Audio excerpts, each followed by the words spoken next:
Magandang mga bossing, sa naghahanap po dyan ng business class full size sedan, eto na naman tayo mga boss. Walang kaubusang Toyota Camry mga bossing, the legendary Toyota Camry. Available tayo for 2013 model mga boss. Oh. Ayan, so mileage nito 78,000 km. Pero mas mababa ang price nito mga bossing compared sa ating ibang 2013 yung nakaraan. Kasi yung nakaraan natin, nabenta natin ng 575 tsaka 565 mga boss. Ito mga bossing, asking nila 565. Pero sa Promote PH, makukuha mo lang to sa halagang 525,000 mga boss. Kasama yung transfer of ownership. Naka-Yeda tires mga bossing, all disc brake yan, R17. So pasulyapan lang natin ang bahagya mga boss. Presentable in out yan mga boss ha. Okay, so unahin lang natin dito sa ating front area. So kung pasok to sa'yo, 525,000, panoodin mo na to mga bossing. Coding nito is Thursday ending 7, 2013 model. So, pagdating sa kanyang projector, headlight mga boss, buo po yan. Magkabilaan, walang basag yung mga panel niyan mga boss. Yan, chrome yung kanyang front grille tsaka pag-light housing mga bossing. Kulay gray, ang ganda ng kulay mga boss. Then may signal light sa kanyang side mirror. Yan mga bossing ha, dual BBTI. Eto, 5 stud mga bossing. Stock talaga to ng pang Camry mga boss. Na Yeda tires. Okay, so dito mas makapal mga bossing. 85% tapos doon 80% red light pa mga boss. Makapal pa rin. Eto. So lahat naman naka Yeda tires mga boss. Ito lang ang issue niyan mga boss. Yung door handle sa chrome. Siguro, eto. Yan nagbabakbak. Siguro laging buhabangga yung kanyang door handle. Then signal light sa kanyang side mirror, ito. Gumagana yan mga boss. Hazard lang natin mga bossing ha. Ito, lamig ng aircon. Ito mga bossing. Okay, kulay gray yung ating unit. May chrome accent sa kanyang window panel. So tinanggalan ng tint, kaya tingnan mo naman. As in, ang kisig. Classic na classic ang datingan nito mga boss. Oh. Yun oh, guwapo mga bossing oh. Oh, so punta tayo sa interior. May concern ako dito kaya tinawaran ko na sagad mga boss. So dito mga bossing, maayos ang power seat, maayos ang leather mga boss. Yan. Goods naman ang mga leather na ito mga bossing. Ganda ng armrest. Okay. Dito. Concern lang natin dito mga bossing. And ito gumagalaw mga boss. Pero sa likod ng hindi. Okay, yung power adjust nito. So naka as is where is na kasi ito mga boss. So kaya natin tinawaran na ng sagad na from 565.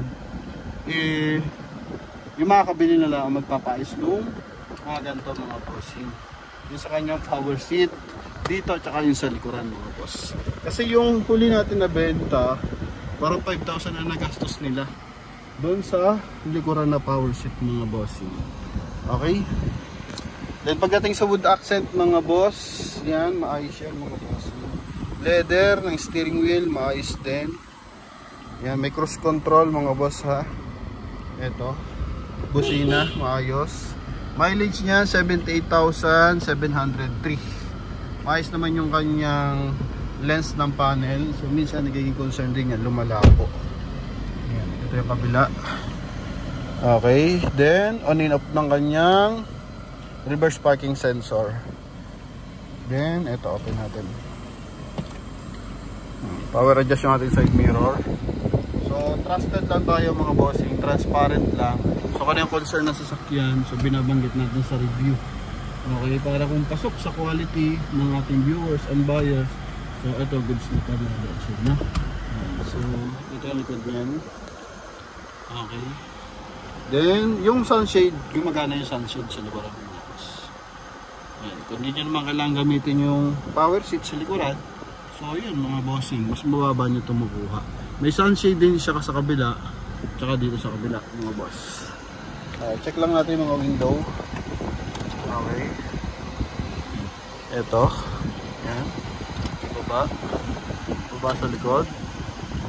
Tsaka sa kabila. Angat. Mga boss. Yan, angat. Angat. Angat.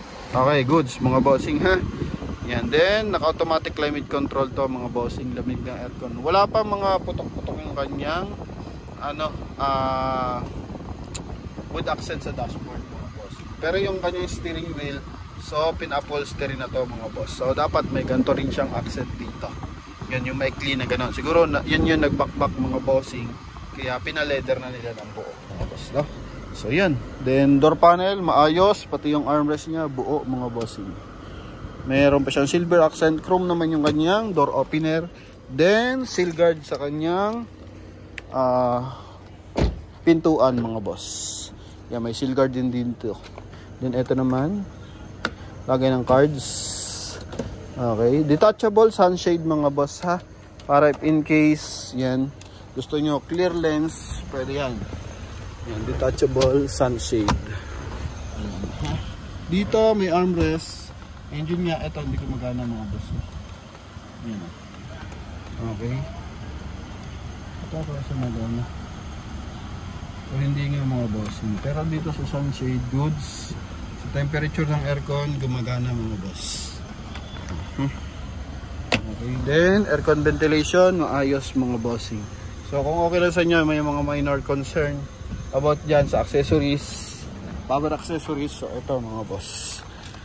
Maayos ang upuan, harap at likod mga boss. Open lang natin yung kanyang trunk compartment. 100% mga bossing, dito binaha mga boss ha. Yung likod, buo ang tail light, may 2-eye sensor, tapos may ganito, no? Yan. Possible may ano to mga bossing, tumama sa gate, mga ganyan yan, patusok oh.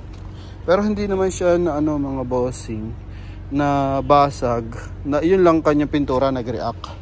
Okay, may ilang gamit lang sa likod mga boss. Pero silipin natin syempre yung panel, pinaka-importante. Okay. Yan.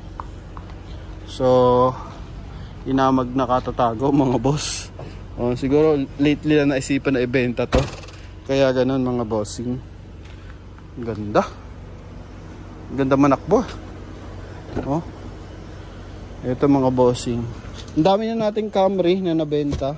Dito mga boss, may mga maliliit siya na ano. Yan, mga butil-butil lang naman pero buo pa. Okay. Dito sa kabila, dito naman mga boss, gumagana pa. Yan oh. Then maluwag na to mga boss. Yan nga lang yung kanyang pag-adjust ganun, harap likod, ayaw na. Okay. So wala kasing gumagawa para pa-check up sana natin kung magkano yung magiging labor cost nung unit, kasi nga as is where is, so yung makakabili na yung mag-charge nung kung sakali mga bossing. Pero kung may kakilala naman kayo na gumagawa ng mga ganong power seat, so yun, mas maganda mga boss. Dito 12 volt socket, EUX, USB port, then tumbler holder mga bossing. Small accessories, 12 volt socket din mga bossing. Then RFID, easy trip, tsaka easy trip lang mga boss. Ito wala na to sa Shakey's. Sun visor natin mga boss, with mirror, with light. Dito rin with mirror, with light. So yun lang, minor lang yun mga bossing. So check natin syempre engine bay, mga leak ng engine bay kung meron. Ito mga boss. Sa front bumper, yan, may maliit na gas-gas. So be transparent lang tayo mga bossing para kung kursunada ng buyer natin, yan. Pero kita mo naman yung kanyang foot brake mga boss. Yan, mga pedal makakapal talaga mga bossing. Ito naman yung kanyang engine bay. Sa hood, ito meron din sa hood bahagya mga boss. Discoloration, gas-gas. Yan, then maayos yung kanyang hydraulic or yung strapper natin. Ito, gandang timing na makina, walang mga leak. Yan, pati sa side wala siya mga leak mga bossing. Gamit natin baterya Motolite XL, computer box natin mga boss. Okay, buo ang panel, walang bangga mga boss ha, at hindi binaha. Aircon, tingnan mo naman yun mga boss, pati doon Quality sa quality to mga bossing. May nagbebenta pa ng 2030 nasa 600 eh. Promote PH tayo mga boss eh. So promote quality cars tayo mga bossing. Kaya binibigay natin sa mababang presyo. Ganoon mga boss, no? So sa mga bahan natin interesado, ito mga bossing ha. Ang presyo 565,000. So sa promote PH mo to sa halagang 525,000 kasama yung transfer of ownership. So sa mga interesado, tawag na mga boss. Ganyan natin i-upload mga bossing para maganda yung tindig. Thank you and bye bye. Salamat sa suporta. 500,000 followers tayo sa Facebook. And konti na lang 100,000 na tayo sa YouTube. Thank you and advance mga bossing. Bye bye.